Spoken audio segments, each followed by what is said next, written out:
Olá, seja muito bem-vindo, seja muito bem-vinda ao meu canal. Eu sou Adenilson, quero te receber aqui muito bem em mais este vídeo aqui, estilo Clark Kent, como você pode ver aqui atrás, a nossa fazenda. Mas tudo isso vem agregar a palavra que eu tenho para você hoje. Tenho certeza que você vai achar sensacional essa mensagem que eu vos trago.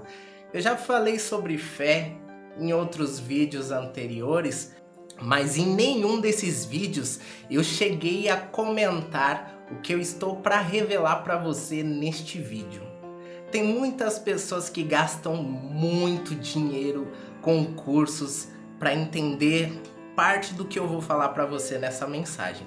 A única coisa que eu quero pedir a você e fazer um combinado, que se você gostar desta mensagem, se essa palavra virar algumas chaves aí na sua mente, lhe trazer uma compreensão maior da palavra, eu gostaria que você fizesse o seguinte, vamos combinar aqui? Você vai se inscrever neste canal, você vai dar um joinha neste vídeo e vai deixar um comentário falando sobre o que você viu nessa mensagem que te surpreendeu, combinado? Podemos combinar então? Chega aqui mais perto, olha só o que eu vou te dizer. Então vamos lá, eu vou relatar para você aqui um caso que aconteceu lá em Lucas no capítulo 8, versículo 43. Mas antes disso, já reparou que em muitas passagens do Evangelho, Jesus chegou para alguém e disse: vai em paz, a tua fé te curou, a tua fé te salvou? Já reparou nos momentos que Jesus diz isso? Então, neste momento não foi diferente, é sobre esta fé que eu venho falar para você hoje. Havia uma moça que já há 12 anos estava com um problema de fluxo de sangue, ou seja, era uma questão contínua do qual estava trazendo grande transtorno para essa mulher. Tanto na questão financeira, porque ela já tinha gastado tudo que ela tinha com o médico e nenhum solucionou o problema dela, quanto na questão ali de saúde, né? Porque imagina uma mulher 12 anos ali continuamente perdendo sangue, ela já deveria estar com um problema de anemia seríssimo, e sem contar também que as mulheres durante esse período elas tinham um ritual de purificação que ela tinha que cumprir, ou seja, o ritual dela nunca acabava, e tinha também a questão ali social, porque imagina uma pessoa 12 anos com um problema, fica muito difícil de você esconder esse problema a 12 anos ali das pessoas que estão convivendo com ela, não é? E quando essa moça ela viu Jesus, ela fez um voto com ela mesma. Basta somente eu tocar no seu manto e eu ficarei curada. E assim, essa mulher saiu ali, a multidão, todo mundo ali espremendo Jesus, e ela saiu, driblou um, driblou outro e tocou ali no manto de Jesus, e no mesmo momento o sangramento dela parou e ela ficou curada. Mas neste mesmo instante Jesus falou: opa, quem me tocou? E ficou procurando quem me tocou, e olhava ali. E Pedro falou: mas Senhor, tá todo mundo aqui te espremendo e o Senhor ainda vem perguntar quem te tocas? Ele: não, alguém me tocou e eu quero saber quem me tocou, porque saiu virtude de mim. Ou seja, aquele toque que a moça deu nele foi um toque de fé no qual não passou desapercebido. Mesmo essa moça tendo chegado por trás de Jesus e tocado na barra, sabe? Tocou ali na barra do manto de Jesus, e Jesus já... alguém me tocou. E ele olhou em volta. E aquela moça, né, não teve como esconder aquilo, ela pensou que ia passar desapercebida. Também pela mesma questão da multidão talvez estar ali espremendo Jesus, né, todo mundo apertando ele. Como ele vai notar que eu simplesmente toquei ali na borda do manto dele? Mas Jesus notou. E a moça não teve como esconder e disse: olha, foi eu, e contou, né, a situação do que estava acontecendo ali com ela. E Jesus falou: tem de bom ânimo, minha filha, a tua fé te salvou. Vai em paz. Jesus consegue enxergar a nossa fé. Ele consegue ver o tamanho da sua e da minha fé nele. Você vai ver este caso em Mateus no capítulo 8, no versículo 5, do qual Jesus encontra com um centurião romano e ele vai lá e pede para Jesus curar o servo dele que estava paralítico e atormentado. Jesus falou: então irei lá curá-lo. O centurião romano respondeu para Jesus: Senhor, eu não sou digno que entreis em minha morada. Ou seja, eu não sou digno que o Senhor entre na minha casa, mas dize uma só palavra e o meu servo será curado, porque eu também sou homem de autoridade. Eu digo aos meus soldados, vão, e eles vão, digo a outros, vem, e eles vêm. Eu também tenho servos, do qual eu digo vá, e ele vai. E Jesus disse: não encontrei tamanha fé em Israel. Diante do povo escolhido, eleito e separado por Deus, Jesus não encontrou esta fé.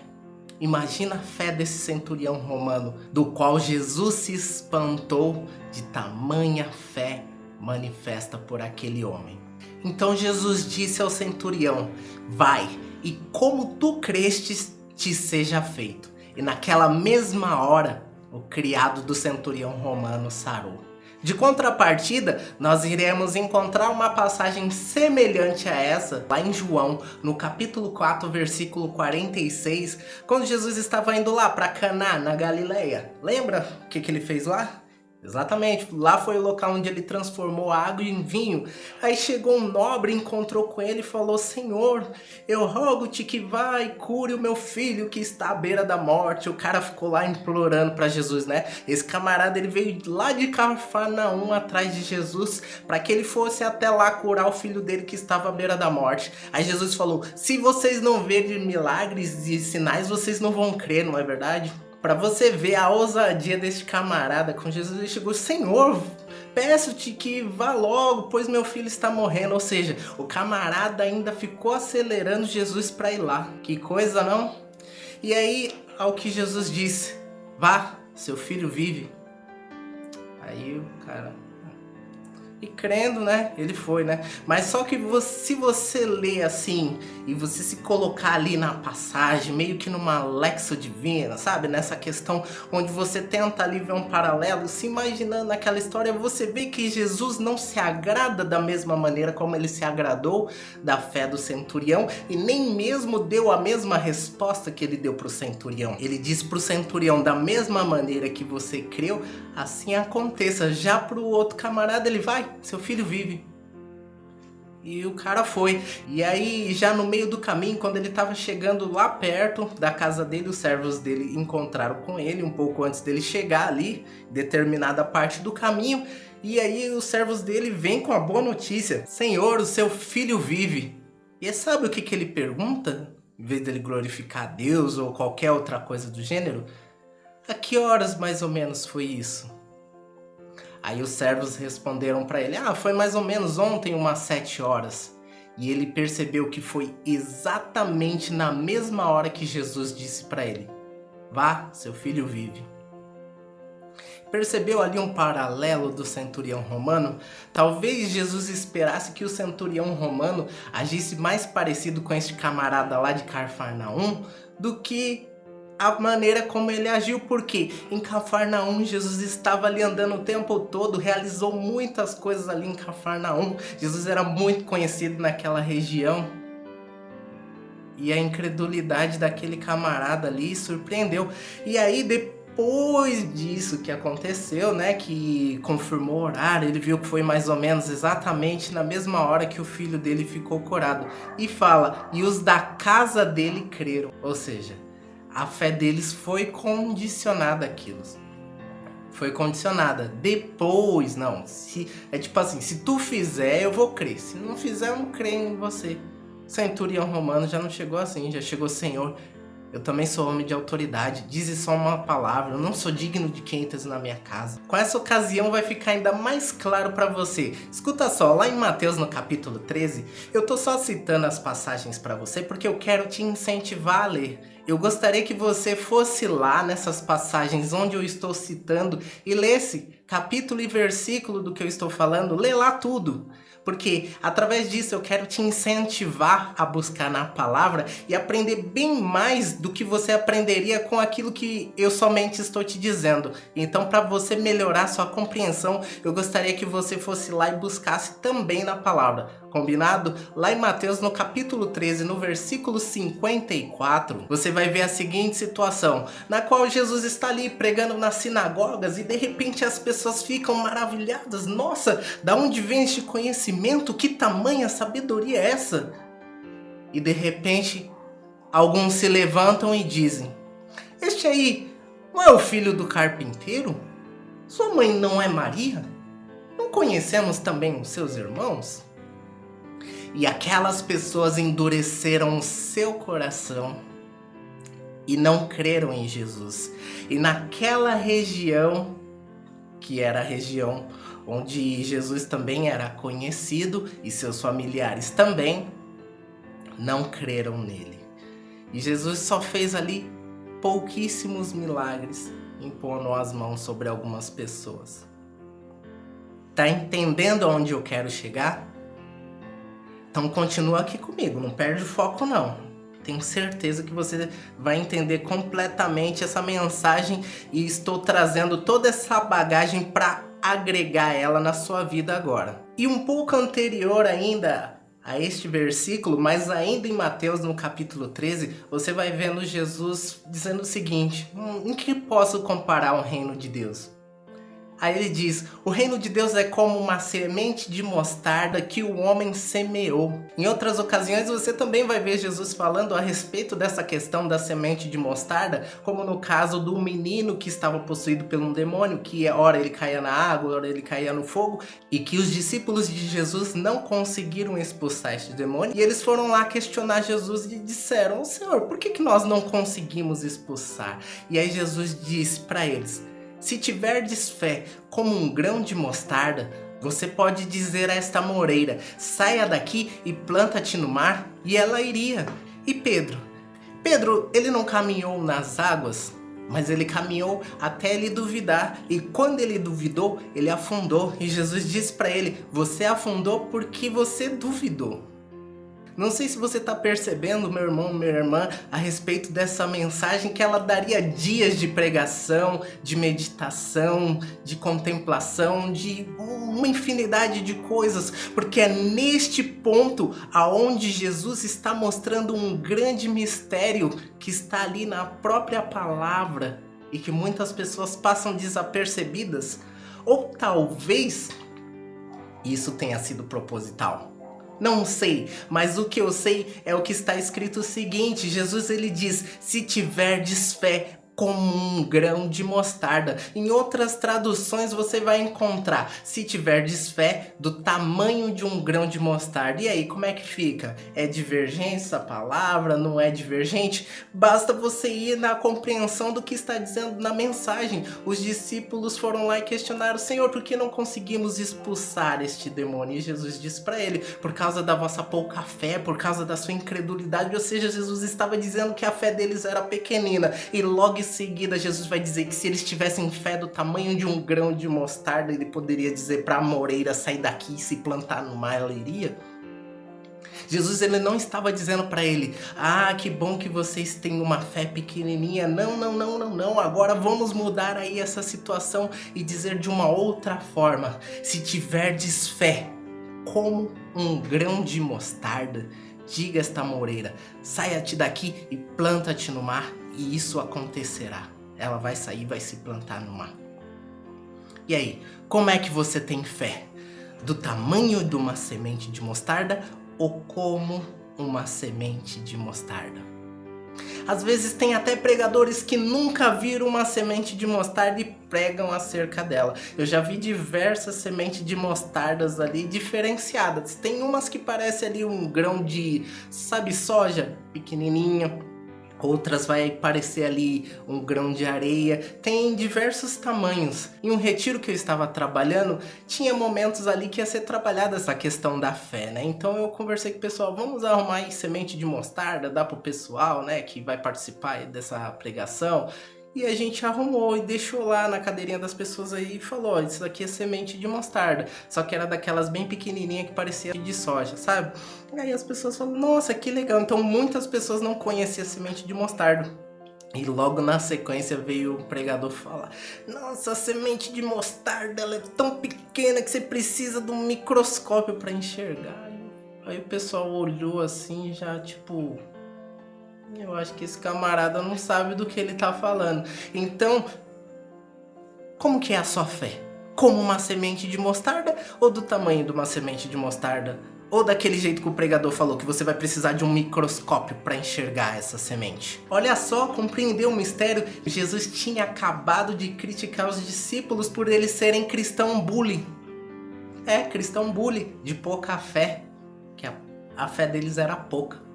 Então por que Jesus iria dizer sua fé é pequenina, do tamanho de um grão de mostarda para fazer grandes coisas?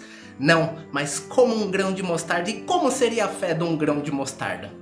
Já perguntou a um grão de mostarda? Então se imagine sendo agora um grão de mostarda. Se você fosse um grão de mostarda, como você teria fé? Ou seja, eu sou um grão de mostarda. E o que um grão de mostarda pode fazer? Lança ele na terra e você vai ver. Não é por conta da semente ser pequenina, não. Não se iluda somente com o tamanho da semente da mostarda, mas lança ela na terra para você ver o que ela vai fazer.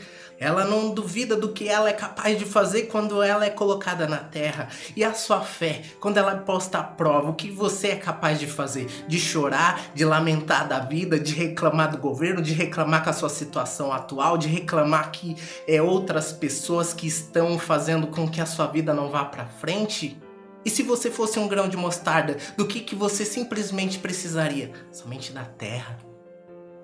Somente da terra para mostrar do que é capaz.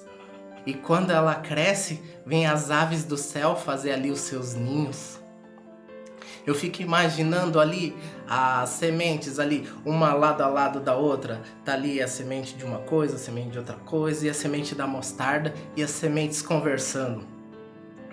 Rapaz, eu sou grande, mas eu não tenho o mesmo potencial dessa semente de mostarda, não. Nossa, ela é pequenininha, mas ela vai ficar muito grande. Já viu alguém grande subestimando alguém pequeno e tomando um pau? Por quê? Porque aquela pessoa não é pela altura, não é pela estatura, não é pela aparência, mas é pelo potencial. Então, se você tem uma fé como um grão de mostarda, ou seja, como o potencial que um grão de mostarda tem, quando ele é lançado na terra, de crescer e de se multiplicar, você pode dizer a essa moreira, saia-te daqui e lança-te no mar, e isso acontecerá. Virou a chave? Olha só um outro mistério que eu tenho para te contar a respeito da mostarda. A mostarda é um dos vegetais crucíferos. Já ouviu essa palavra? Crucífero. Você sabe por que este nome crucífero? Exatamente porque na estrutura desses vegetais tem um formato de cruz. Será que talvez seja por isso que Jesus cita tanto essa questão do grão de mostarda? Há de se pensar nisso. Tem também nesses comparativos, onde Jesus está comparando o reino de Deus como uma medida de fermento. Ou seja, ele tá falando uma coisa ali que pode ser pequena, mas é o potencial que aquela coisa tem. O potencial que aquela coisa tem de crescer, o potencial que aquela coisa tem de evoluir. E você, qual é o seu potencial? Se você voltar um pouquinho mais para trás, nesse mesmo capítulo que eu tô falando, olha só que coisa ali, uma emendada na outra. Jesus estava falando da parábola do semeador e ele fala que quando a semente cai no terreno fértil, o que acontece?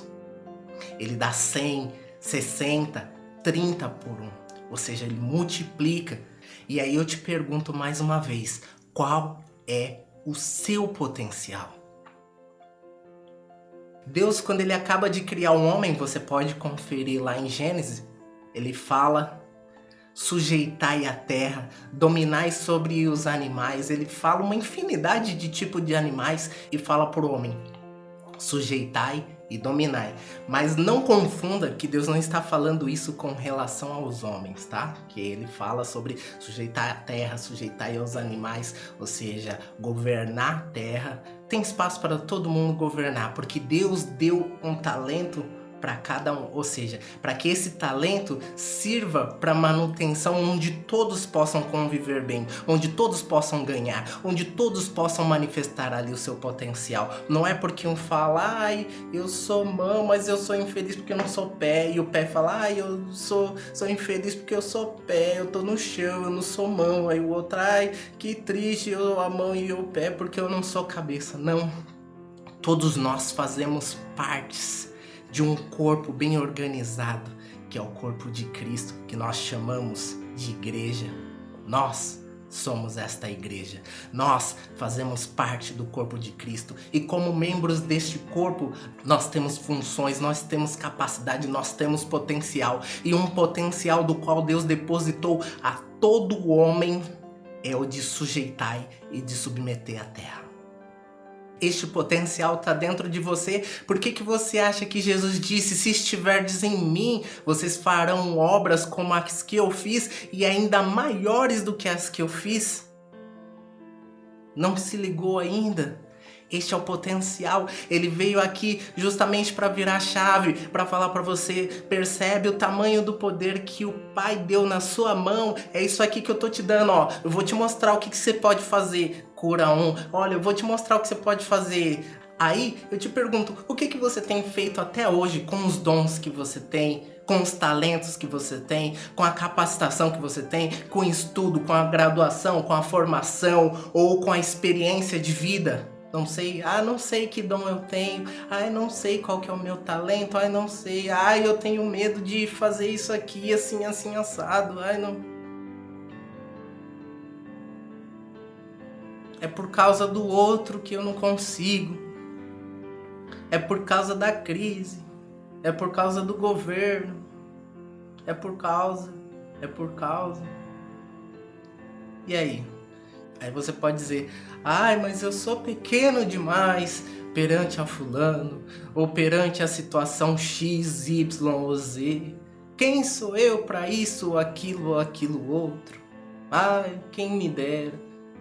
Isso é só um sonho. Olha só que coisa extraordinária Deus fez. Ele escolhe as coisas loucas deste mundo para confundir aos sábios, as que não são para confundir as que são. Ele não pegou pessoas ali que eram consideradas pessoas que sem instrução, pessoas sem capacitação, e não foram esses que transformaram a história, e não é por meio deles e através deles que a mensagem, a boa nova chegou até nós. E olha que tem 2000 anos aí rolando aí de história, e quantas pessoas não nasceram, já morreram, e quantas não vão nascer e não vão ouvir falar desses homens e não vão aprender com a história ali escrita por meio deles, inspiradas pelo Espírito Santo. E se eles ficassem pensando, tadinho de mim, quem sou eu? Sou um mero pescador. Jesus estava mostrando, se tiver fé como um grão de mostarda, você pode. Se um grão de mostarda pode, ele sabe quem ele é. E você? É isso que você tem que buscar. Você tem que buscar quem você é, qual é o seu potencial, o que você pode alcançar. Você já ouviu falar de um camarada chamado Stephen Hawking? Eu sei, ele não é cristão, mas não é sobre esse ponto que eu quero falar. É simplesmente pelo tanto de coisas que este camarada conseguiu fazer, o tanto que ele contribuiu para a física, para a ciência, e as limitações que ele tinha. Ele não conseguia nem se mexer. E quanta coisa ele não fez? Não escreveu livros, não fez uma infinidade de coisas? Mas esse camarada não servia a Deus. Mas Deus deu esse potencial para todo ser humano. Simplesmente da mesma forma como Jesus fala, a chuva não cai sobre maus e bons. Por que Deus ia falar, porque este daqui é assim, ele não vai receber isso, porque ele é assim. Não, Deus é amor, Deus é bom. Deus ele distribuiu esta capacitação para todo homem e deu esta ordem: sujeitai e submetei a terra. Usai os seus dons, usai a capacitação que ele te deu para isso. E este homem, mesmo com a limitação, sabe, se ele ficasse reclamando, por causa da cadeira de roda, por causa daquele outro, não tem um rapaz aí que é um palestrante excelente, que não tem nem as mãos. E você, com todo o vigor da sua saúde, com mãos, com braços, membros perfeitos, reclamando da vida, reclamando da situação atual, reclamando disso, daquilo outro, só olhando para a desgraça e não olhando para dentro de si, não olhando para o seu potencial, não olhando para aquilo que você é capaz de realizar, não olhando para aquilo que Deus te deu e de fazer algo com isso que Deus te deu. Por isso eu tenho para te dizer, meu irmão e minha irmã, a mesma mente brilhante que o Stephen Hawking teve, Albert Einstein, essa mesma capacidade que eles tiveram de realizar grandes coisas, uma pessoa que mora nas ruas, uma pessoa que não tem teto, que não tem lar, uma pessoa que passa necessidade, tem. Mas qual é a diferença de um e do outro? A única diferença é como cada um utiliza aquilo que recebeu. Tem pessoas que falam, é porque eu não tive estudo. Quantas pessoas não venceram aí sem nem mesmo ter estudo? O que eu tenho a te dizer é assim, quem quer fazer alguma coisa, vai arrumar um jeito. Quem não quer fazer, vai arrumar uma desculpa. E assim eu espero que você tenha compreendido esta pérola que Jesus coloca ali mostrando essa capacitação como um grão de mostarda. E aí, como é a sua fé? É do tamanho de um grão de mostarda ou como um grão de mostarda? Deixa aqui abaixo nos comentários, eu vou adorar ler o seu comentário e a sua dúvida também. Tem muitas coisas que poderiam ser falado ainda mais a respeito deste vídeo, mas eu não quero deixar este vídeo muito longo, então eu vejo você no próximo vídeo, tá ok?